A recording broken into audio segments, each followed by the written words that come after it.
Hello കൂട്ടുകാരെ, മാ കുക്കിൻ്റെ പുതിയൊരു വീഡിയോയിലേക്ക് വീണ്ടും എല്ലാവർക്കും സ്വാഗതം. ഇന്ന് വഴുതനങ്ങ വെച്ചിട്ട് ഒരു അച്ചാർ ഉണ്ടാക്കിയാലോ. നമ്മളുടെ ഡേറ്റ്സൊക്കെ വെച്ച് അച്ചാർ ഉണ്ടാക്കത്തില്ലേ, അതുപോലെ ഇച്ചിരി മധുരമുള്ള ഒരു അച്ചാർ.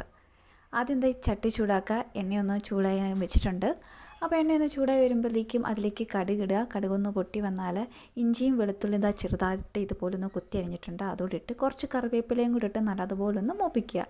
മൂപ്പിച്ചതിന് ശേഷം ഇതാ ഇതുപോലെ വട്ടത്തിൽ കുരുവൊക്കെ കളഞ്ഞ് അരിഞ്ഞെടുത്ത വഴുതനങ്ങയും കൂടി ഇട്ട് നല്ലപോലെ ഒന്ന് മൂപ്പിച്ചെടുക്കണം. കുറച്ചുകൂടെ ഒന്ന് നല്ലപോലെ വഴന്നൊന്ന് മുരിഞ്ഞ് കിട്ടണം. മുരിഞ്ഞ് കിട്ടിയിട്ട് വരുമ്പോഴേക്കും ദാ ഇതുപോലെ മഞ്ഞൾപ്പൊടിയും മുളക് പൊടിയും കായപ്പൊടിയും ഇട്ട് നല്ലപോലെ ഒന്ന് മൂപ്പിച്ച് കുറച്ച് വിനീഗറും ആവശ്യത്തിന് ഉപ്പും അതുപോലെ തന്നെ ഒരു പൊടിക്ക് പഞ്ചസാരയും കൂടി ചേർത്ത് നല്ലതുപോലെ എല്ലാം പാകത്തിന് ചേർത്തെടുത്താൽ അച്ചാർ ഇവിടെ റെഡി ആയിട്ടുണ്ട്.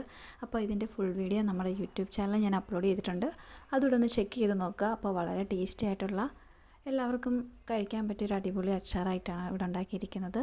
അപ്പോൾ വഴുതനങ്ങ വെച്ചിട്ട്